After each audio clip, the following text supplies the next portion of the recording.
Plaisir que je vous retrouve pour le quintet de ce lundi, un quintet de plat à Chantilly. C'est une épreuve handicap, tu connais les chevaudages. On a 16 partants, je vais vous donner bien son prono pour ce prix du Châteauneuf. Ce prix du Châteauneuf, à l'heure de l'apéro, sera-t-il le prix du Châteauneuf du Pape ou le petit rouge qui tâche des familles? Réponse à 18h et quelques minutes, ce lundi 10 juillet 2023. Mais qu'en est-il de tout cela? Vous voyez tout d'abord les favoris de ce quintet, obtenus grâce à la synthèse des pronostics de la presse. Et tout de suite, mon prono. Bon, les amis de Turfiste, aujourd'hui j'ai besoin de vous. Il faut un petit peu de chance, là ça me manque un petit peu ces derniers temps, mais je sais que vous allez m'aider et mettre le pouce sur la vidéo. Voilà, il faut plus de pouces pour avoir plus de chance, les amis de Turfiste, vous le savez. Merci à ceux qui le mettent tous les jours, vous êtes les meilleurs.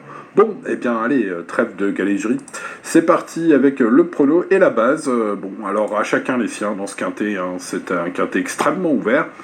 Et le mien, en base, en tout cas, de tickets quintet, ce sera le Petit Prince Ali, le numéro 11. Ce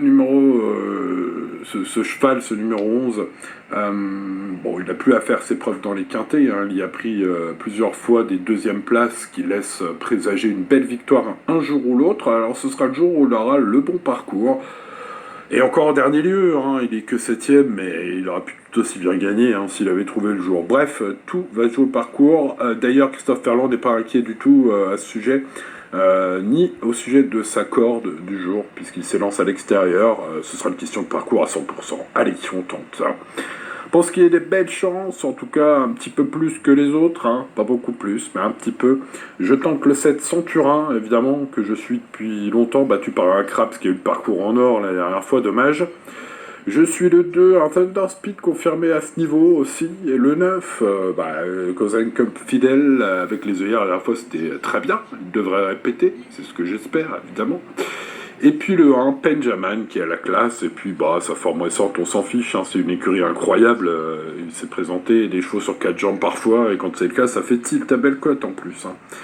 En parlant de belle cote, mettons le 8 Ideal King, je m'en méfiais la dernière fois, il fut 6ème la note, et du coup je m'en méfie encore plus aujourd'hui.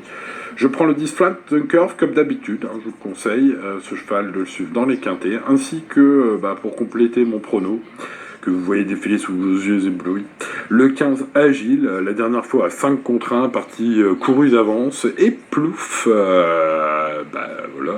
plus de gaz pour finir. Bon, le terrain était trop bon peut-être, ou le cheval a pris de mort trop tôt, peut-être aussi. Bon, ce sont les courses, en tout cas les